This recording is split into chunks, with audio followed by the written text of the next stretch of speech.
লাখ লাখ মুসল্লিতে মুখর পবিত্র Mecca Medina. হজ পালনের উদ্দেশ্যে পবিত্র নগরীতে জড়ো হয়েছেন বিশ্বের ধর্মপ্রাণ মুসল্লিরা। হজের মূল আনুষ্ঠানিকতা ৪ জুন থেকে শুরু হলেও অনেক হজযাত্রী ৩ জুন রাতেই তাঁবুর শহর মিনায় যাওয়া শুরু করেছেন। এশার নামাজের পর মক্কার নিজ নিজ আবাসন থেকে ইহরামের কাপড় পরে মিনার উদ্দেশ্যে রওনা করবেন হাজিরা। মিনায় গিয়ে ফজর থেকে শুরু করে এশা পর্যন্ত অর্থাৎ ৫ ওয়াক্ত নামাজ আদায় করবেন নিজ নিজ তাঁবুতে। সেদিন হাজিদের উদ্দেশ্যে মসজিদে নামিরা থেকে খুতবা দেবেন মক্কার পবিত্র মসজিদুল হারামের ইমাম ও খতিব শায়খ ডক্টর সালেহ বিন হুমাইদ। এদিকে প্রতিবারের মতো এবারও বাংলা সহ বিভিন্ন ভাষায় হজের খুতবা অনুবাদ করা হবে। এবার হজের খুতবা বাংলায় অনুবাদ করবেন ডক্টর খলিলুর রহমান, আফম ওয়াহিদুর রহমান, মুবিনুর রহমান ও নাজমুস সাকিব।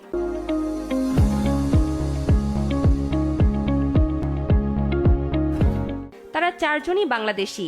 তারা সবাই মক্কার উম্মুল কুরা ইউনিভার্সিটিতে পড়াশোনা করেছেন। সৌদি বার্তা সংস্থা সূত্রে জানা যায়, ১৪৩৯ হিজরি মোতাবেক ২০১৮ সালে সৌদি বাদশাহ সালমান বিন আব্দুল আজিজের বিশেষ নির্দেশনায় আরাফার খুতবা অনুবাদ প্রকল্পের কার্যক্রম শুরু হয়। প্রথম পর্যায়ে শুধু ৫টি ভাষায় তা সম্প্রচার করা হয়। পরে সময়ের সঙ্গে অনুবাদের ভাষার সংখ্যাও বৃদ্ধি পাচ্ছে। এবছর হজের খুতবা ৩৫টি ভাষায় অনুবাদ করা হবে।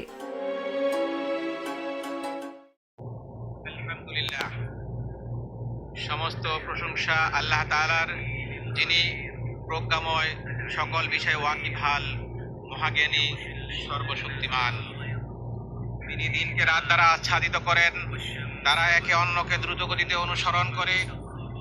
আর সৃষ্টি করেছেন সূর্য, চাঁদ ও নক্ষত্ররাজি, এরা সবই তারই অজ্ঞাবহ।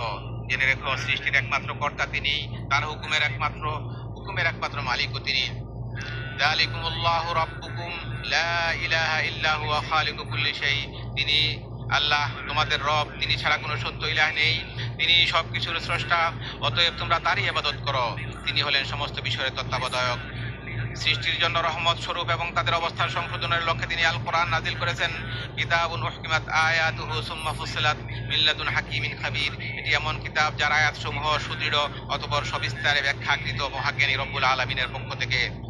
নিশ্চয়ই এই কোরআন সর্বাধিক সঠিক পথের দিশা দেয় এবং সৎকর্মশীল মুমিনদেরকে এই সুসংবাদ দেয় যে তাদের জন্য রয়েছে মহা পুরস্কার। আমি সাক্ষ্য দিচ্ছি যে আল্লাহ তাআলা ছাড়া কোনো সত্য ইলাহ নেই। তিনি ব্যতীত সত্যিকার অর্থে কারো ইবাদত করা যায় না। আমি আরো সাক্ষ্য দিচ্ছি যে মুহাম্মদ সাল্লাল্লাহু আলাইহি ওয়াসাল্লাম আল্লাহর বান্দা ও রাসূল। মানুষের প্রতি আল্লাহর অনুগ্রহ সমূহের মধ্যে অন্যতম হলো তিনি তাদের কাছে মুহাম্মদ সাল্লাল্লাহু আলাইহি ওয়াসাল্লামকে প্রেরণ করেছেন মানব জাতিকে কল্যাণের পথে, এবং যার মাধ্যমে তাদের প্রতি আল্লাহর রহমত নাজিল হবে সে বিষয়ের প্রতি আহ্বান করার জন্য। আল্লাহ তাআলা বলেন, ওয়া রাহমাতি ওয়াসিআত কুল্লা শাই। আমার দয়া অনুগ্রহ প্রতিটি বস্তুকেই পরিব্যাপ্ত করে রয়েছে। সুতরাং যারা তাকওয়া অবলম্বন করে, যাকাত দেয় ও আমার আয়াত সমূহের প্রতি ঈমান আনে, তাদের জন্য অচিরেই আমি আমার এই অনুগ্রহ অবধারিত করব। যারা অনুসরণ করে রাসূলের, যিনি উম্মি নবী, যার উল্লেখ তারা তাদের কাছে তাওরাত ও ইনজিলে লিপিবদ্ধ পায়, যিনি তাদেরকে সৎ কাজের আদেশ দেন, অসৎ কাজ থেকে নিষেধ করেন,